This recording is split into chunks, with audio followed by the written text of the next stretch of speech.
Ryan Reynolds here from Mint Mobile with a message for everyone paying big wireless way too much.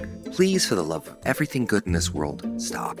With Mint, you can get premium wireless for just $15 a month. Of course, if you enjoy overpaying, no judgments, but that's weird. Okay, one judgment. Anyway, give it a try at mintmobile.com/switch. Upfront payment of $45 for 3-month plan, equivalent to $15 per month required. Intro rate first 3 months only, then full price plan options available. Taxes and fees extra. See full terms at mintmobile.com. Here at the Almond Joy Factory, where tropical vibes abound, we use soft, fresh-tasting coconut. The crunchiest almonds and delicious chocolate candy. Ah, but do you know what our most important ingredient is? Sometimes you feel like a nut. Sometimes you don't. Almond Joy's got nuts and something even way better than that. Yes, Almond Joy is made with almonds and joy.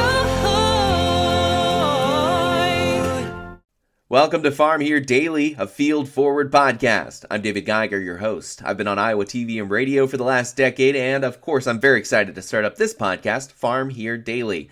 Today on the program, we're going to chat about farm policy, both here in Iowa and nationally, with the Iowa Farm Bureau. Brent Johnson joins us for a deep dive into that. Please be sure to like and follow the podcast, as well as our social media at Field Forward Pod.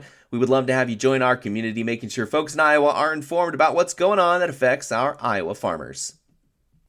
And joining us on Farm Here Daily, we have President of the Iowa Farm Bureau and Calhoun County farmer, Brent Johnson. Brent, it's good to talk with you again, and I'm excited to talk a little policy. How are things on the farm, and how are things going for you right now? Yeah, it's always good talking to you, David. As we're recording this, it's towards the end of May. Things are actually looking pretty good. Planting went well on the farm. We got a little bit of rain the last few days, so that's helping people get these crops started, getting things underway. Spraying will start here very soon, and just excited to kick off another growing season. A farmer is a farmer, I guess. Absolutely. Farmer's a farmer no matter what's going on as their extracurricular activities, including being president of the Iowa Farm Bureau. Speaking of which, what's going on around the state? What are some of the policy items here in Iowa that you guys have been working on over the legislative session and into next year that you're really interested in talking about? Yeah, well, it's the legislative seasons, whether it's state or national, are always really pretty interesting. And, we really are a policy organization at our core. There's a lot of other things that Iowa Farm Bureau does, as an organization and for our members. But, driving policy, being that voice for agriculture, where we need to speak up and making sure that farmers' voices are heard on any stage is really important. And, this year at the Iowa legislature, really the same course of business as always. We're looking out for our members' policy priorities, and many times our members give us extremely clear, definitive policy that we're absolutely happy to bring forward. And we had a couple nice wins this year. One of the top priorities was modernizing the grain indemnity fund, and that's something that's really not used that often, but it's a pretty critical piece when it's needed. And, that was built in the 80s after the farm crisis, and it hasn't been modernized since. And so to bring one of those risk management tools into the modern era with, increasing the floor, increasing the ceiling, and just making sure that it's covering what the tools are needed for today's situation. That was really a really nice win. And there's other issues like the livestock is so critical, whether it's birds of all types or pork, beef, goats, whatever it is. It seems like there's increasing, diseases and different things like that. So really happy this year that we were able to get some increased funding for, additional animal disease preparedness issues and responses, vaccine developments. And of course, more investment into Iowa State's veterinary and diagnostic lab. That thing is a world-class facility, extremely unique. I've been through it a handful of times already, and just really impressed at how that serves production agriculture, not only in the United States, but across the United States and multiple countries as well. And to have that right here in central Iowa is really a testament to Iowa being a world-class producer of not only crops, but livestock as well. Yeah, I remember, especially when avian influenza was starting to impact cattle, that was one of the first places some of those samples was going, that ISU diagnostic lab. 100%. That was actually found. It was explored and found in the lab in Ames, and to think about, cross species issues like that, and how unique and diversified, and to understand that was found there, and they can develop the tools to continue to find and develop and work through those issues. It's absolutely a phenomenal place. I want to go back to the Grain Indemnity Fund, because that was, I've been doing farm broadcasting for 12 years, and I think it was maybe 3 years ago that kind of popped up for the first time. I'd never seen that before. And it came out of, I believe, some co-ops going under, and needing to make sure that grain was still worthwhile and still getting money to those farmers who sold it to them. And could you tell me just a little bit more about what you meant by raising the ceiling and lowering the floor there, just to help make sure our farmers are getting what they should be for their grain? Yeah, absolutely. So the fund itself is designed for exactly what you said. If a grain buyer has financial problems, that grain indemnity fund is there to cover those farmers who have delivered their grain but not yet collected the cash. And so to have a farmer funded fund to help bridge some of those challenges is extremely important. And you're right, we hadn't used it in a very long time. Just gives a lot of credence to the strength of the agriculture industry in the state. But in the last few years, things have gotten harder, and so some of those buyers, suppliers of all types within agriculture, are having a harder time right now. So to make sure that we modernize the indemnity fund is extremely important. So the floor, the fund carries a few $1 million to be able to do what the fund is designed to do. Originally, the floor of the fund, it can't go originally below $3 million. And if it went below $3 million, then we went on with a grain assessment. So farmers would start to fund the fund again through their normal grain deliveries. So that floor, that trigger to populate that fund, was raised to $8 million. And the ceiling, so when we start funding that fund, we've raised the ceiling from $8 million to $16 million. So when that fund would hit $16 million, that grain assessment then would stop. The fund would be considered fully funded, and it would be there essentially as a rainy day fund, then as needed. And then, the per instances. So if a farmer calls on that fund to try to help make them whole, to modernize that and to bring that up from into like a $400,000 transaction is really kind of where that issue's at today, to make sure that the dollars in 2025 reflect the ability of that fund to take care of those farmers. Right. I imagine this is important because in the 80s, that could potentially back up a number of grain buyers, whereas now we almost used it all up when 2 went under, if I recall correctly. Yeah, that's exactly right, and that is entirely the case for modernizing. So increasing the fund size and the per use situation just to bring it into modern day perspectives. Wanted to just, as another mention of some of the Iowa policy, look at the future. What are we looking for next year's legislative session as we go through the summer and the next harvesting season? Yeah, well, that's a fantastic question, and actually, the Iowa Farm Bureau. We really rely on our members to give us direction as to where we're looking at for policy. We say we're a grassroots organization, and that's not just a tagline. It is a reality that we all hold very, very true.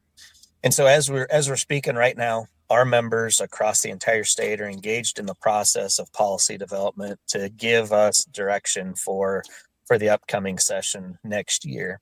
And so they'll meet, our voting delegates from all the counties will meet in September and take all of the opinionaires from across all of our members across the state and boil it down into some of our policy priorities. So, to get ahead of that process, I don't want to be too presumptuous about what our members are going to find important, because it's not necessarily my viewpoint as leadership or as president of the organization that matters. It's all of our individual members collectively that drives our direction and where we're headed in the future. So I think we've got some interesting things on the docket, but I'll find out in September where our state issues are at. You're just the guy pushing the cart. It's the members that put the stuff in there. Absolutely. I'll carry any water our members want me to carry. Perfect. This is Farm. My cat Freddie loves to be brushed and cuddled. But stirring up his cat allergens meant sneezing and itchy eyes.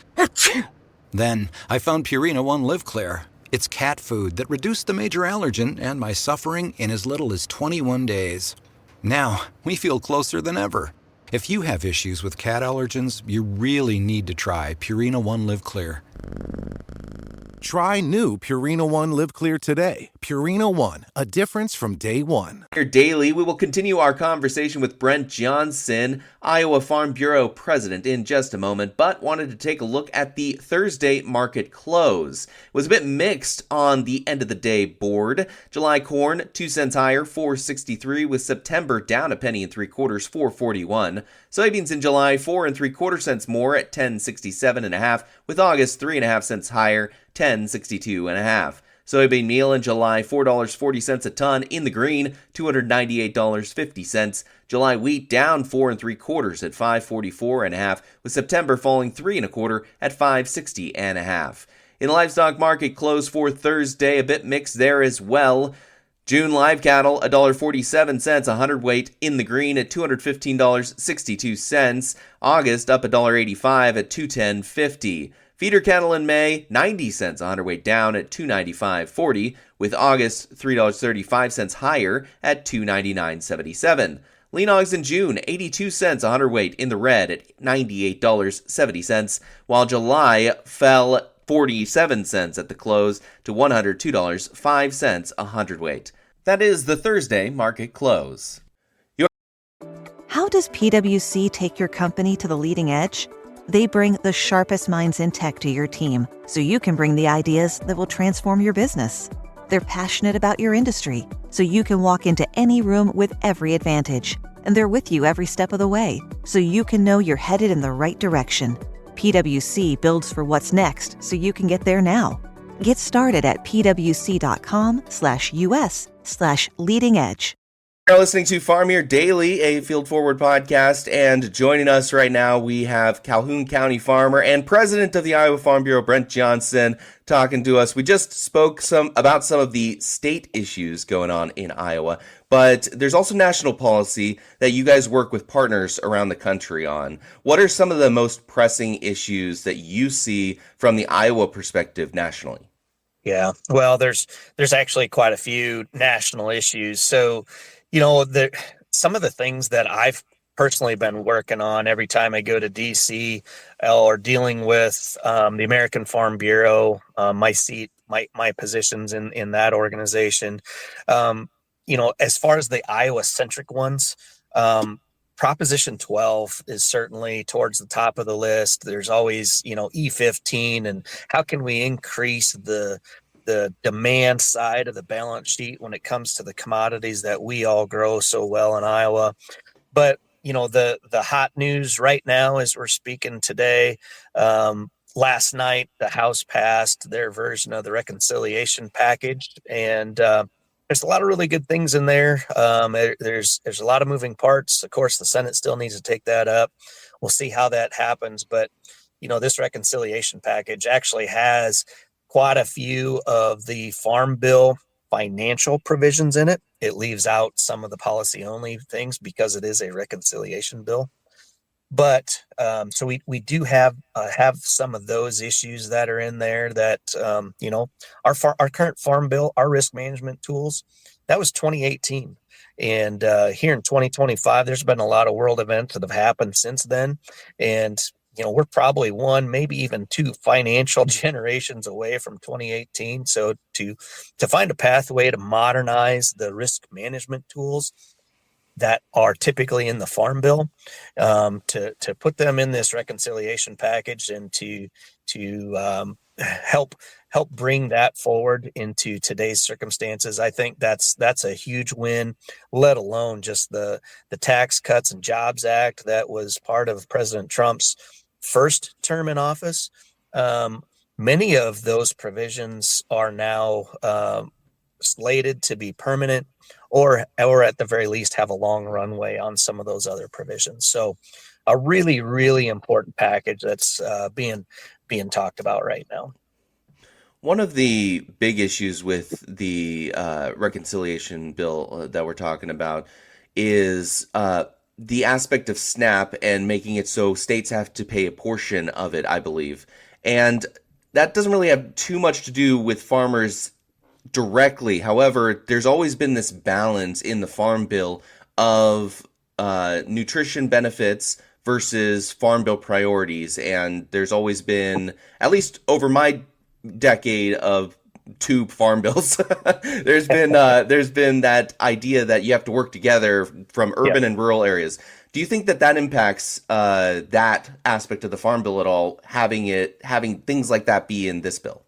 Yeah, it could, and some of those things we'll tackle as we go. But that you're exactly right. Traditionally, historically, we have coupled up farm policy with food policy. Many times, I've considered it the farm and food bill. And a lot of that really comes down to logistics and simple math when it tries to get bills like that through Congress. The Senate's not so bad because there's two seats from every state. But if you look at the House, there's a lot of House districts that have absolutely zero agriculture in them whatsoever. And so to make farming and food important to all House districts, historically we've coupled those two ideologies together so that there's value in both, and there's a lot of common ground in the two. You need farmers to feed the world, and many times the SNAP programs are feeding those individuals who need a good source of protein the most, and school programs and whatnot. So they're very complementary ideas. Now, as we move through this reconciliation package, we're traversing a little bit of new ground. We'll figure out how this all works, assuming that the reconciliation bill passes the Senate and President signs the bill. But until that point comes, ultimately, the members that I'm talking to across this state, the financial situations on farms today are really kind of stressed, and to modernize the risk management tools that are traditionally carried in the Farm Bill, We've got them stuck in this reconciliation package to bring that into a modern scope to help modernize the risk management tools. And I think we've got a proper home for them. The policy issues, the Prop 12s, the E15s, some of those things that aren't included in here, we'll continue to work on those for sure as a top priority as well. And we'll find vehicles for those places as time goes forward. I appreciate you bringing up Prop 12. It was like you reading my mind, because you mentioned it at the beginning of the conversation on national policy, and that was something I heard as a concern, where Prop 12 wasn't really being addressed in the current national legislative session and what they're talking about right now. Can you tell me a little bit more about that? Yeah. So, on the broader scope, Proposition 12, if people don't understand what that is, it was a rule passed out of California that basically dictates livestock practices. So, in this case, it does have some poultry concerns, but primarily it's a hog issue, and they want 24 square foot per animal, and to be able to sell into their state. And that really changes the management style, the situations, the efficiencies of production livestock across this state and many others. And there's a broader clause that's actually in our Constitution called interstate commerce. And that's really the concept that a state cannot dictate another state to produce, manage, grow, distribute. They can't dictate those practices. Those powers are held within Congress. And so with California passing this, in Iowa, we call it Proposition 12 because it speaks directly to our largest animal industry, the swine industry, but really the broader scope is interstate commerce. So to understand that is constitutionally a legislative issue, so we need to find some language. There's been some attempts in the past to put that in legislative scope, to pass a law saying that states like California can't pass rules like Proposition 12, and there have been others. But to deal with the issue of interstate commerce on the legislative session, that is certainly a top priority for many, many members, primarily in the state of Iowa. I mean, we are driving that bus, but it's an important issue. I mean, if somebody grows a widget and another state doesn't like the way that widget is produced, they could pass a law that says this and that. So we can't have a patchwork of regulation across this state and expect the economies of scale to continue to work in the favor of consumers. And so that's really where we're at. We've thought we've had a couple vehicles in the past. It is a policy only issue, so it does not have a fit in the reconciliation bill, but we will continue to find those places for it. Brent Johnson, president of the Iowa Farm Bureau. Definitely a lot going on nationally, but before I let you go, I wanted to talk a little bit about what's going on at the Iowa Farm Bureau for the next couple months or so as we head into the summertime. Got anything interesting going on? Oh man. Yeah. Like I said, we are a member organization. We've got members all over this state, county organizations in every county. Actually, we've got 100 county farm bureaus for 99 counties. So we're the only state in the entire country that has more county farm bureaus than we have counties.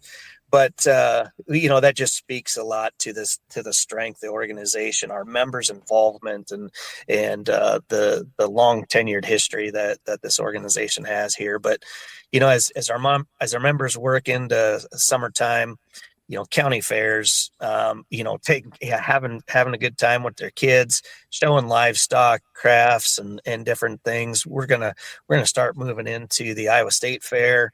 And, it's probably going to be a year of some political visitors coming around and putting some of our political prowess in place there to make sure that we're having those conversations with those candidates, that they understand what agriculture industry means for Iowa and what producers need to help continue to drive that into the future. So there's a lot going on. We've got cook-off contests. We've got lots of fun things happening this summer, and just making sure we take some time to enjoy our families and our friends around us, and make sure that we've got what's really important right in front of our face. And you can take a look at that all at the Iowa Farm Bureau website, see that calendar and of events. Yeah, absolutely. IowaFarmBureau.com carries a lot of information, and your local county farm bureaus many times have Facebook pages and probably some other social media standards as well. Brent Johnson, Calhoun County farmer and also the president of the Iowa Farm Bureau. Thank you so much for joining us on Farm Here Daily. Good talking to you, David. This is Farm Here Daily, a Field Forward podcast. Thank you for listening. Again, in order to keep producing this type of local Iowa content, we would love to have you join our community. So please follow the podcast, forward it to your friends, and check out our social media channels at Field Forward Pod. Additionally, you can find me on social media at Geiger Reports, as well as WHO TV Channel 13 every weekday in their morning and noon hour program. Again, I am your host, David Geiger, and we'll see you tomorrow, everybody.